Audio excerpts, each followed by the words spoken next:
ఒకరోజు చనిపోయిన బ్రాహ్మణుణ్ణి దహన సంస్కారానికి తీసుకెళ్తుండగా తన భార్య ఏడుస్తూ దారి మధ్యలో ఉన్న ఆశ్రమంలోకి వెళ్ళి తులసీదాస్ కాళ్ళని పట్టుకుంటుంది. తులసీదాస్ తనని దీర్ఘ సుమంగళి భవ అని దీవిస్తాడు. దాంతో ఏడుస్తూ ఇప్పుడే నా భర్త చనిపోయాడు, మీ దీవెన నిజం కాదు అంటుంది.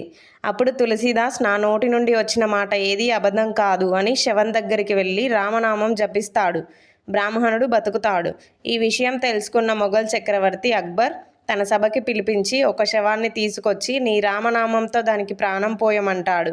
అప్పుడు తులసీదాస్ మనిషి చావు పుట్టుకలు నిర్ణయించేది ఆ రాముడు, నేను కాదు అని అంటాడు. అక్బర్ కోపంతో అయితే రామనామం అబద్ధమని అనుకుని తులసీదాస్ని బంధించి జైల్లో పెడతాడు. తులసీదాస్ 40 స్తోత్రాలతో 40 రోజులు హనుమాన్ చాలీస రాస్తూ జపిస్తాడు. తులసీదాస్ని వానరుల సైన్యంతో హనుమంతుడు రక్షిస్తాడు. ఈ విషయం తెలుసుకున్న అక్బర్ తులసీదాస్ని క్షమించమంటాడు. జై శ్రీరామ్, జై హనుమాన్. ఈ వీడియో మీకు నచ్చినట్లయితే లైక్ చేయండి.